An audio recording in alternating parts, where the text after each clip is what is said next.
Now we review the 2022 film Amityville Karen.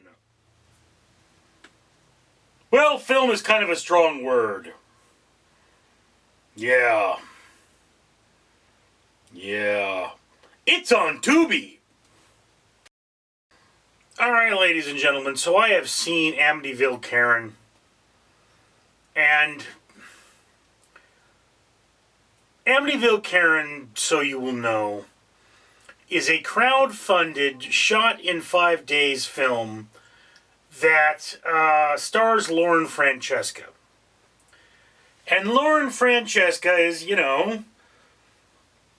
a hot chick who I've seen on YouTube. So, somewhat interested in her work. Recognizable. In fact, I recognized a number of people from this film, like Donnelly Hastings, and the owner of Absurd TV, and that chick that plays Malvolia, which is Discount Thick Elvira, and that's just what this film was a junkyard of actors and non-actors who got together and said, hey, it'd be cool if we were in a movie, let's all pay to do something we should get paid for. Just so you know, for every 1,000 subscribers I do purchase one of these bracelets from the company 4Ocean.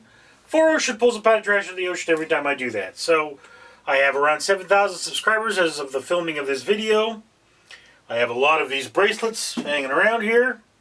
And yeah, I want to be successful so I can make the world better. Anyway, so, look, to be clear on the subject, I am rather bitter about this whole situation because I used to work for Absurd TV and I was doing the work for free in the hope for them,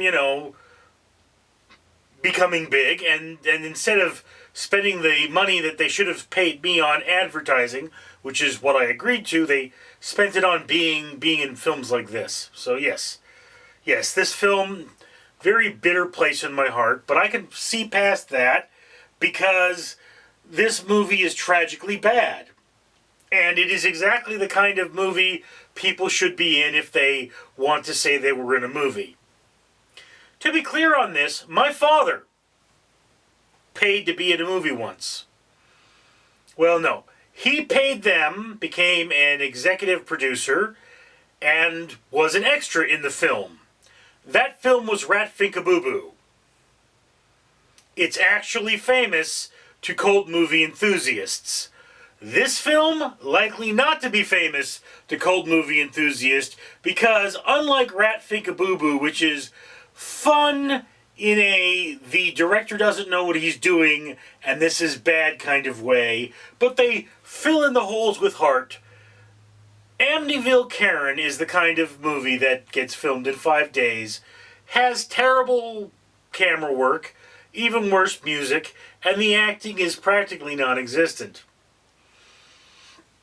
Now, as I said, Lauren Francesca plays a woman named Karen who drinks cursed wine and becomes an evil slasher movie villain, I guess. Yeah.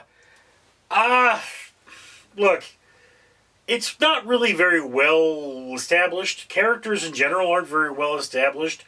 And this is one of those problems where there are a lot of people in this movie, for it being such a small movie filmed in a very short time, and you never really get to know any of them, and you never really, the dialogue is just, maybe I saw a bad copy because I saw the copy on Tubi, but there was actually a scene where the band was supposed to be playing, and people were supposed to be dancing, and there was no sound of music anyway. There was, people dancing and people saying stuff, but there was no music playing, so yeah, maybe I saw a bad copy. It's possible that the bad copy got on Tubi. I know there are copies out there. You can get this as a DVD if you want to. But really, I would not recommend it because, there's a lot of Lauren screaming. Can't really determine what she's saying half the time. And there is not a lot of Lauren being sexy. Okay, if your thing is you want to see Lauren be sexy, Lauren Francesca does not be sexy in this movie. And there were so many opportunities for. There's a scene where she gets out of bed and she, like, I think she starts shaving her legs or something. And it's like, hey, where's the sexy see-through nightgown? Where is that? Where's the thong? I came to this movie to see Lauren Francesca, and she's all covered up. And, it kind of defeats the purpose of having her in the movie, especially if I can't hear what she's saying. I mean, she may very well be a great actor. I thought she was pretty good in Space Girl. But in this, none of that gets to shine. Now, there is nudity in this film, at least in the copy I saw. And it's like some random chick is sunbathing with her boobies out. And I mean, hey, you always gotta love the boobies. Boobies are wonderful. We should all just agree on the fact that boobies are wonderful. And we should also remember to protect boobies. Okay? Give yourself a breast exam, ladies. I, of course, would be more than happy to assist you in that, so long as I'm single. But, or you're my thing. Anyway, just remember, I mean, boobies are wonderful. Love to see them in films. They often bring up the value of the film for many of us. But, yeah, I mean, not enough of that to really make this film worth watching. And there were a lot of, excuse me, there are a lot of women who are in this movie who, they're kind of in the business of being beautiful. And you don't really get a good look at them. Which is partially the problem of the camera work, and it's like, I know because I've seen one of these chicks' videos. She does videos, the thick Elvira sort of girl, she does these videos where she's reading something and the camera pans by her boobs and it's like, look, cleavage, and you're like, you're reading you were reading something. Hold on, let me put something in front of this and listen to that again so I can hear what you were saying, because there were boobs in the way. I can't hear anything when there are boobs in the way for some reason. I don't know why. But that was not in this movie. So it's like this great pair of boobs that this woman has loved to show people and be proud of and declare her womanhood with boobiness. You don't get to see them in this film. So there's none of that. And then Dawn Lee Hastings, I know she's appeared nude in a number of movies. Sometimes it's the more suggestive nudity where it's like you're seeing a shower and you see her naked back and things like that. But I mean, doesn't happen in here. She just dances. I don't even think she has a single line. And this movie is just that. It is a movie for the sake of there being a movie. I believe it was indeed crowdfunded, and someone said it was filmed in 5 days. And I think what generally happened here is the people that made this movie said, aha, we've gotten enough money together to make this movie, and if we can save money, we can pocket the rest. So that's kind of a thing. And, further along the lines, at the end of this movie, one of these things which is it's becoming a Sean C. Phillips classic move, is you have this moment where a lot of people talking head moments.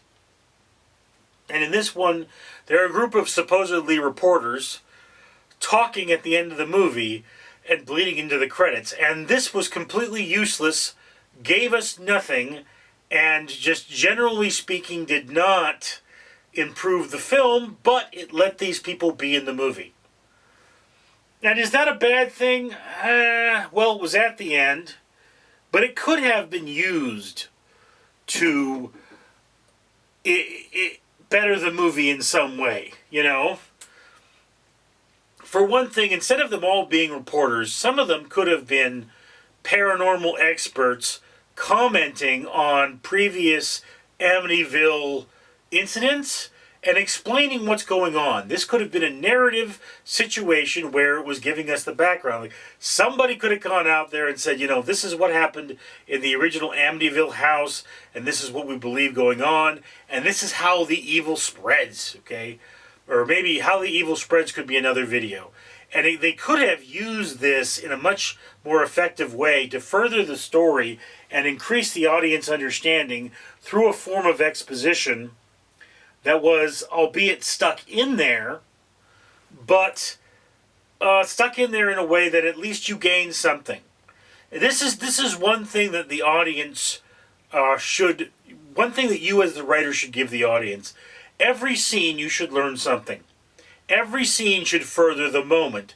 Every scene should give you something more about the character, and that's just not what happens in this film. So yeah, look, this is getting a 1 star on IMDb. It is the kind of film that definitely is just for those people who are fans of the genre, and by genre I mean really bad horror movies. Not so bad they're good, but so bad they're bad. Anyway, just my opinion. Love to hear yours. Comments below.